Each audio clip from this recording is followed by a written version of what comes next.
Take 4. Unreal. Well, at least we got a half an hour in on the last one. The first two were a grand total of about 3 minutes for both of those. Once again, I will say, if there is an interruption in this stream, which I hope we don't get, that I will be right back as soon as I possibly can get back online. Again, I apologize. 38 minutes. Well, I thought it was less than that, but well, that one was better. We'll still go to 20 after no matter what, guys. Okay, so sorry about that. Unfortunately, it happens. Take 4. That's right. So we're having a busy night for takes. Oh my God. But again, if you can get chickens, and you can get chickens in the city, get them. Be as self-sufficient as you possibly can be. So, yep, here we go again and again. Yep. Hey, Patrick Adams, you're right. I wish it didn't happen. I really did. It is so annoying. You have no idea, especially when you're in the middle of a conversation and you have a decent crowd of, in the chat, and all of a sudden they zap you once again. Don't say the president's name, folks. Yeah. It's just nuts. Yep, open the economy or open the country to save the economy, remain closed, and try to slow down the virus. It's a catch-22, and it is. But you know what? The way that I look at it, life is much more important because you can't replace that life once that person's gone. And I'm going to tell you what, I personally am not willing to sacrifice anybody in my family. Are you?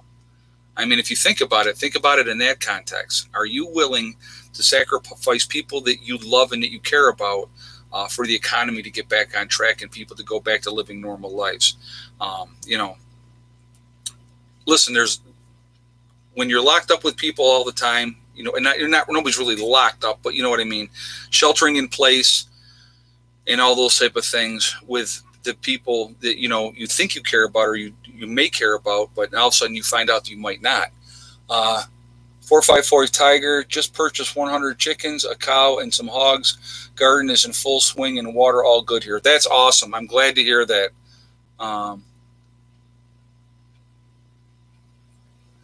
Would you return to an office now? I wouldn't. No, I absolutely would not. No. I would continue to shelter in place. And if they want to fire you, again, is your life worth it? I mean, you need to think about those things. If you're in an office with a whole bunch of other people in the building, and let's say you're down in New York City. We're going to use that as an example. So you're in New York City, epicenter in the States where it's the worst cases have happened, and they've now decided that we're opening everything back up and you got to go back to work. Now you got to get on that subway, take that subway, and that commute that 4 million people every day take in New York City, all right? Risk the exposure with all those people, and now you got to go back to work and you're in this office cubicle with how many other people? I wouldn't risk it. That's just me. I mean, okay, here we go. Susan was asking how many eggs. She says 10. Okay, so we got to have how many eggs today? So hold on a second, guys, and I'm going to tell you. So we got to give the egg count today, how many we ended up having.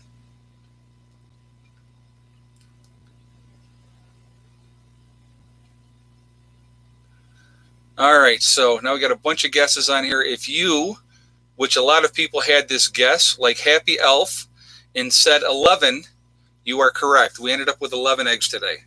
So it was very nice here today. Very, very windy. No sunshine.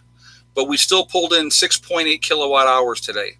So, yeah. But we ended up with 11 eggs today. So it was a good day for production, egg-wise. Real happy about that. So, but, yep, Josh, you were right. Josh Connor goes, yes. Yep. So, but, yeah, they did well today. So, like I said, the best day I had was 15. I probably won't get 15 again because Checkers is gone. Hey, Gigi. Ed, please explain the fingertip pulse oximeter to everyone. Hold on a second. And why we should all have one, especially when COVID drops your blood oxygen levels when you have no other symptoms. Oh, okay, great. Great question. Okay, a fingertip, they're going to check your O2 levels. the oxygen in your blood. And it's a little clip that goes on your finger, okay? And it's a machine that is about like this big that you're holding on to with a cord into there. And that clip goes on any one of your fingers. You can put it on any one of them. And so you check your blood oxygen level, and it will let you know. It'll let you know what your pulse is. It'll let you know what your oxygen level is in your blood. And again, if you're not having any signs and symptoms of the virus, but it's affecting you, this way you know that there's something wrong if you have that pulse oximeter. So absolutely, if you can get one of those, not a bad thing to have on hand. So, that's definitely a good thing. So thank you very much for that comment and suggestion, and thank you for that donation as well. I do appreciate that. So, but yeah, that makes a lot of sense. Really, really important to have that, and it can make the difference of life and death. It really can. And again, so many people, like the one person said, they tested the people in that nursing home, and 79 people had the virus with no signs or symptoms. So there are people out there walking around with no signs or symptoms. Remember, the incubation period is between 14 and 27 days. So that's scary. Hey, Prepper now. Know of losing of ability. Hold on a second. I'm going to read your comment. Know of losing of liability shield can sure copes for negligence and potential for meat workers getting sick. Also, no suing for harmful no suing. Oh, I gotcha. Okay. Yeah, and you know what? And that's what, and they're covering, well, it's just like the nursing homes right now. Thank you very much for that donation. And thank you for that comment as well. It's just like the nursing homes right now. They can't, they're trying to cover their butts for wrongful death suits. It's always going to be that way. They're always going to cover their butts first thing, and they don't care. Again, let me reiterate. Management does not care. And I can't say all. Let me rephrase that. Let me say not all. But I will say, in my opinion, in my experience, 99% of people in management could give a rat's patootie about anything other than the bottom line, which is the dollar. So that way I'm not lumping all management into one category. So please don't send me emails saying that you were in management and you were great, and and that's not always the case. I had somebody tell me they worked in a nursing home, and I saw somebody said that they had worked in a nursing home and it was a fantastic nursing home, and the management was great there. Well, that is a very much a rarity, and you're very, very fortunate. The person that wrote me that said that. But yeah, most is a better word. But yeah, most of them could care less. So that is what I will say. And that way it covers the majority. So, yeah, exactly. But, in my experience from what I've dealt with, I've always seen how management is, and they're full of crap. So, and I can honestly say in 25 years of nursing, management-wise, in working in nursing homes, I used to do a lot of agency work in nursing homes, so I went to a lot of different places. Everyone that I ever went to, they were all crap. So in my experience, it was 100% they were garbage, but that's just my experience. So, but now I will say this: when I had the one gentleman that I took care of in his home, his wife was a director of dialysis at a major hospital. She was fantastic. Loved her. She was awesome. But she was the type of person that I like because she would just tell you right to your face. If there was an issue, she would just tell you how she actually a couple times came back to me later and apologized because she was that harsh. And I said to her, and I always used to say to her, I say, no, you don't need to apologize. I said, I appreciate your candor. I said, I love it that you're straight up. I said, she goes, well, I could have handled it differently. And I said, well, that may be true. I said, but you got your point across, and there we are. But yeah, that's what it's about. You got to be, I respect that, like I said.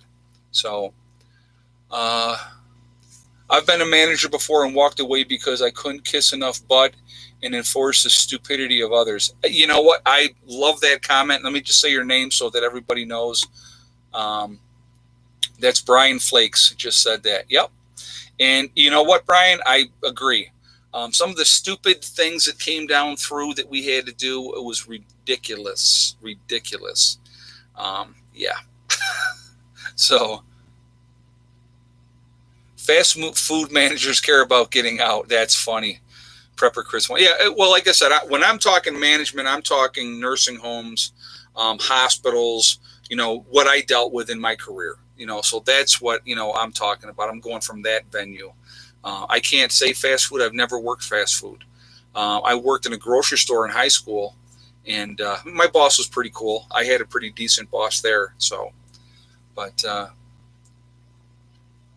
yep. Michael Howell just said, spend your stimulus on long-term foods. Very good advice. Spend it on preps as much as you possibly can. I would encourage everybody to do that.